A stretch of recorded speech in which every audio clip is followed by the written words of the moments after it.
So when we teach Torah, whether it be about illegal businesses, unethical businesses, illegal practices and different things, this is Torah, Rabotai. And in today's world, more than any other time that I know in my own little life, people simply do not know the difference between right and wrong. Like the things that I learned as a secular kid, people don't know, adults don't know. They don't know. We live in a society where it's admirable to be a drug dealer. It's admirable to be a thief. It's admirable to be arrogant. It's all of the horrible character traits are admired by society. The things that we viewed as filthy are now flaunted in the streets. When I was a kid in Israel, if somebody was a homosexual, you simply ran away from them. Today they have marches. They have entire TV shows about them and posters and celebrating them on all types of pages. Everyone wants to show their support for the sexual preference of people that don't know how to control their desires. How? By putting a rainbow flag on their profile. I want to show support for sickly people. How come you don't show support for people that have mental illnesses that are not just homosexuality? How come you don't show support to homeless people that actually maybe do need support? How come you don't show support to people that are, maybe the victims of many homosexuals, which is the pedophilia? How come you don't show support? How come you don't have a flag for them?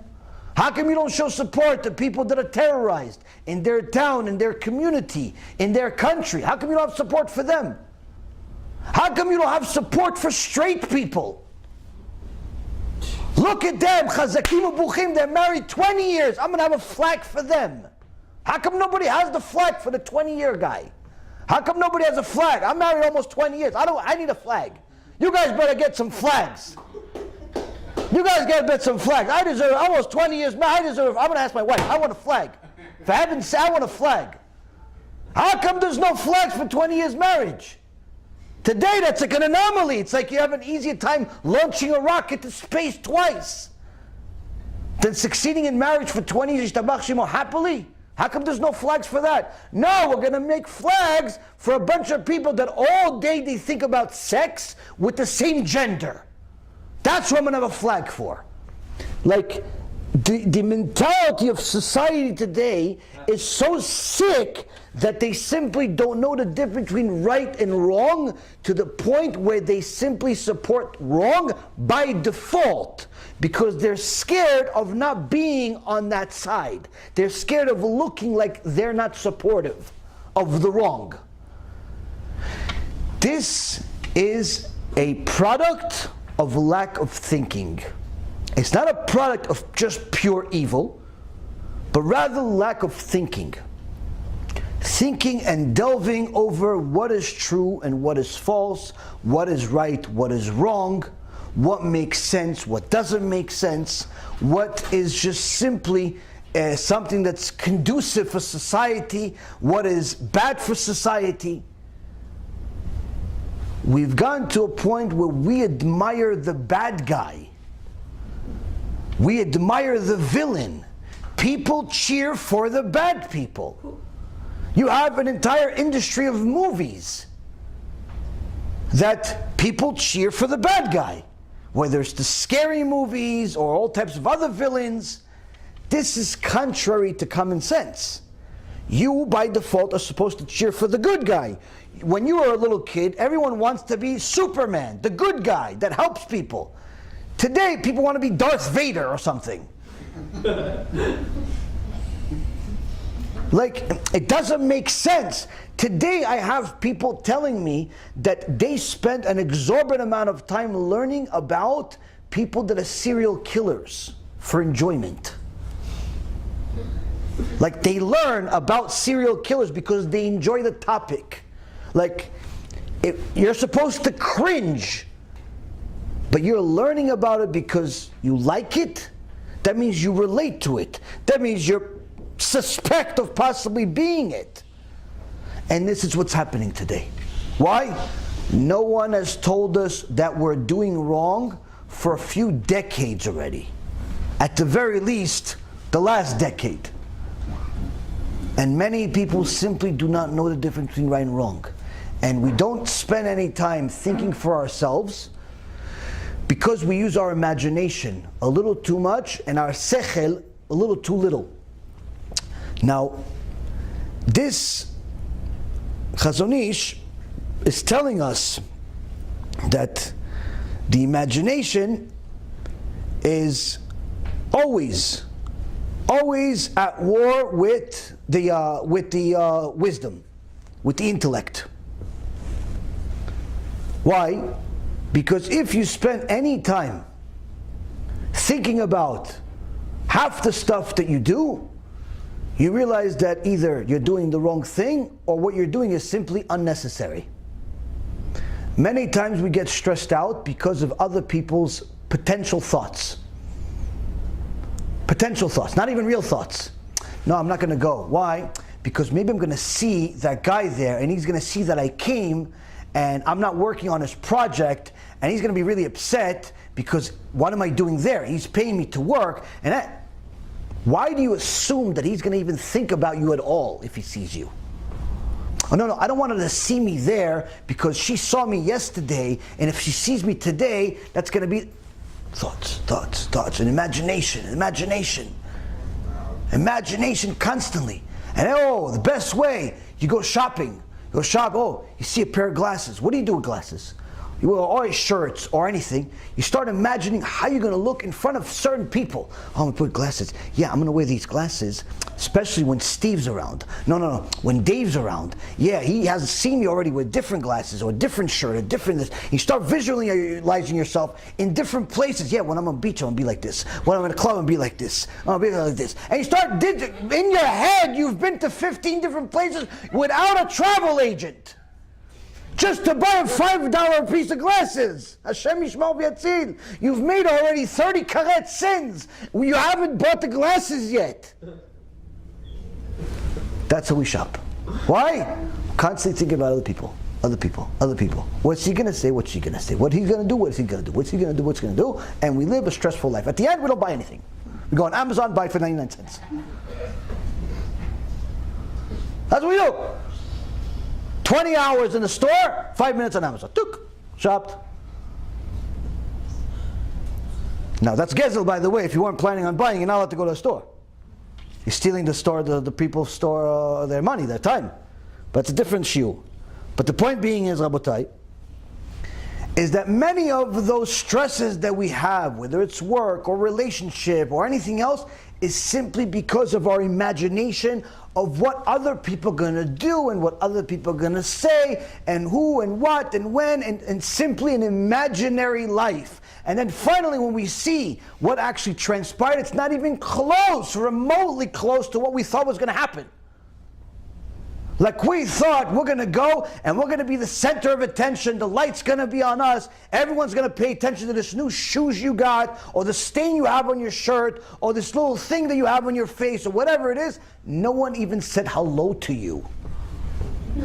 3 days later they tell you, listen, you should have come. What do you mean you should have come? I was there. Oh, you were there? Wow, I didn't see you. What do you mean? I was right next to you the whole night. Psh. Wow, really? You're kidding me, right? No, I was sitting right next to you. There was 6 people on the table. I was right next to you. I didn't see you. Sorry. You thought everyone's going to pay attention to the stain, to the glasses, to the shoes, to the thought you had. No one even cares you were there. But you were stressed out for 3 days, thinking, should I go? Should I not go? Should I wear this? Should I not wear this? Should I buy this? Should I not buy this? No one cared except you. That's what the Yetzer Hara does to all of us if we allow him to. He simply takes over our mind with an imagination. You overthink things to the point where you become like a deer in headlights, completely, just something that can't move, immobile. Now, with the intellect always being at war with the non-logical thoughts, with the imagination, man knows that the imaginary thinking is not to be trusted. but often it prevails because of its overwhelming power. Now, all of us know everything we just said before I said it. Everyone knows you shouldn't trust your imagination. You've trusted it in the past, it didn't work out so well. We trust it every day and it doesn't work out for us 9 out of 10 times. And the Chazon Ish reminds us of it also. And he says we know that the imagination is not to be trusted. But yet, it prevails. We still fall for it. Why? It's consistent. Because it's much easier to imagine than to delve over real wisdom, over real thought. This, Rabotai, this statement alone is the difference between a Rasha and a Tzaddik. Now, the Gemara says, Rashaim, all their life is full of regret. Wicked people, their entire life is full of regret. Not their death. Their death isn't obvious. You don't need the Gemara to come tell you that the wicked regret how they lived. Obviously, they in Gehenom. You don't need the Gemara to tell you that. Gemara doesn't waste its time telling you about things that you could figure out for yourself. The Gemara is specifically saying, Reshaim, wicked people, their life in this world is all full of regret. The more wicked, the more regrets. Now, easy way to understand it is that, number one, each one of us, no matter how righteous or how wicked, have a conscience. And we know deep inside, even if we don't want to admit it, whether we're doing right or wrong. The inner nature of a person knows that there are certain things that they do that are wrong, even without knowing Torah. For example, the Chachamim debate about how come Hashem punished Er ve'Onan and the entire generation of Noach because of immorality, mainly wasting seed and homosexuality. How come we didn't have the Torah yet? We didn't have a written Torah at the time of Noach. We had an oral Torah, but we didn't have a written Torah. So there wasn't like a formal event publicizing to the world, you have to be moral people. You can't waste seed. Er ve'Onan. Your father's a king, Yehuda. Your grandfather's Godol. He's Yaakov. Great-grandfather is Yitzchak. Great-great-grandfather is Avraham. You guys are Kodesh Kodashim. You can't waste seed. Oh, you waste it, I'm going to kill you. This doesn't make any sense. Why did he kill them? 2 kids. They're 8 years old. From there we learned that wasting seed is a sin for anybody, no matter what the age. But there was no book telling Er ve'Onan, hey, it's a sin to waste seed. Needless to say, the generation before them, several generations before, 10 generations before them, 12 actually, generation of Noach, the entire generation got destroyed for the same sin. But there's no book telling them, hey, listen, don't waste seed. Torah didn't come out yet as far as the written Torah, saying that you're outright not allowed to do it. So how come Hashem punished everybody such a severe sin of death? There's no recovery from that. For that sin. Harav Sternbach, Shichyeh, says because this is a sin that does not require the Torah to tell you that it's a sin. It's in you to know that it's wrong. And every single guy that has ever made this sin, none of you, every single guy ever made the sin knows the difference between being with his wife and wasting seed. The second the seed leaves their body, there's an immediate reaction that your body has, and your not just your physical body, but your mind has, that is extremely different between the two. Has nothing to do with Judaism. This is in every single human being. Now, the only way you're going to know it is if you experience both. Now, if you're not married, you've never been married, or you never had, a permissible intimacy with your wife, obviously, you're not going to know what I'm talking about. Only a person that has experienced both of them knows this for sure. Why? There is a huge difference between the two. Now, even without knowing this part, which is generally just for married men, even without knowing the good part, how the kosher intimacy is, everyone knows that the non-kosher one, everyone knows, is bad, is wrong. Everyone knows. Anytime a man wastes seed, immediately after, they feel terrible. They don't know why, but they feel like they just did something bad, like I just wasted time, I can't believe I did this again. Why does everybody want to stop if it's nothing's wrong with it, like the psychiatrists say? Why does everybody try to take all types of classes and all types of special activities to stop if it's so good for you? Because everyone knows it's bad. But inherently, you don't even need the doctors to tell you that it's bad because you feel it. Better yet, for people that are promiscuous, that are even worse than doing it by themselves, there's a major difference between a man being with his wife, being kosher and holy when she's pure, and being with some woman he met. What's the difference? The second he's with his wife, he feels good, he loves her, everything is good.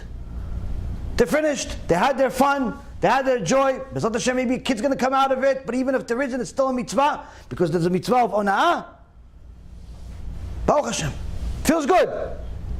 When he's with a woman he's not allowed to be in, even if it's his own wife. But generally speaking, hopefully it's not his wife. It's before he did tshuva.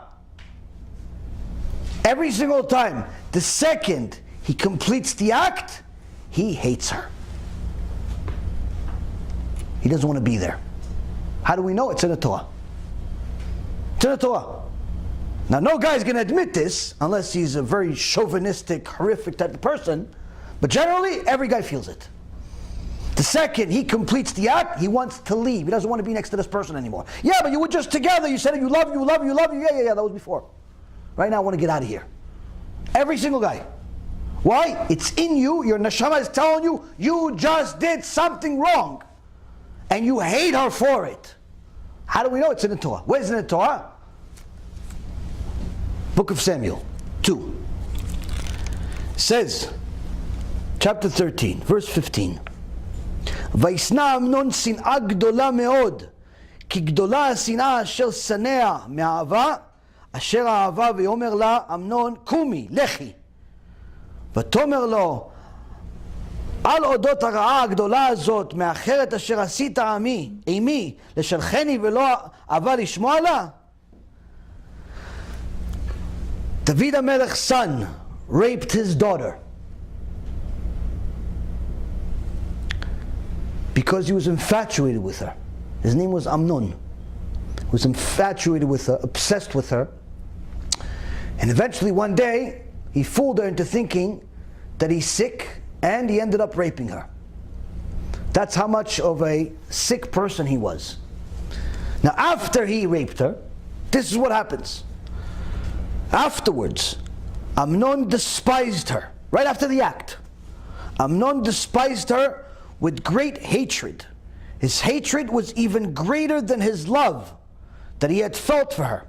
So Amnon said to her, "Get up and go away."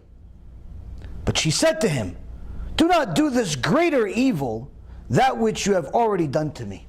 He says, "You already did something bad to me, now you're embarrassing me on top of it? You're kicking me out?" Why is this? Because, Rabotai Yekarim, this too, like everything else in the world, is in the Torah.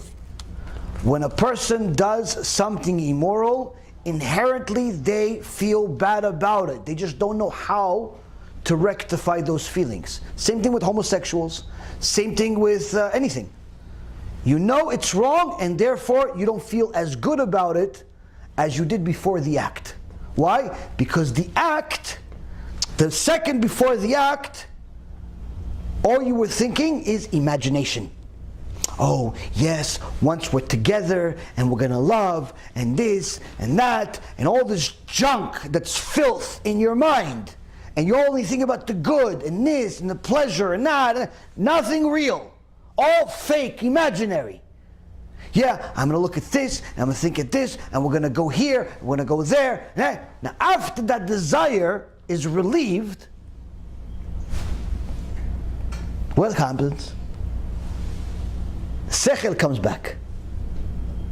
Your mind, your intellect comes back. Now you have time to think. And immediately, the moment your mind is free to think, it realizes what an idiot you were. It realizes what wrong you did. It realizes what did I just do? But you don't know, how could this be? 5 minutes ago, 10 minutes ago, an hour ago, I was all about this. I was dreaming about this for 3 years to finally get to today. How come I feel like this? Like all my hopes and dreams were to get to this, and now it's like, pfft, so what? What a dream, what a killer this is. Some people get depressed over it. You know how many stories like this I have to deal with? Poor young girls get taken advantage of by these filthy men who pretend to be religious. The second they allow them, I don't want to be with you anymore. What do you mean you don't want to be with me? So you love me? Yeah, no, I realize I don't love you. What do you mean you don't realize you don't love me? You're still in the same bed. You're Rasha. They don't even have the decency. Why? The neshama of both of them has no idea what just happened. It's not good. It's not good. So now, the not good is already in us. And therefore, Rav Sternbach says, Hashem punished the generation of the flood, and He punished Erev Ve'onan for doing those things, because you do not need the Torah to tell you that it's wrong for you to know that it's wrong. You were expected to know, because I created you that way. In the image of Hashem, He created us. What does it mean, image of Hashem? Knowing right and wrong. Knowing right and wrong. And the only reason why you allowed wrong to overcome is because you didn't allow yourself to think. You just used your imagination, and you let your imagination take the lead.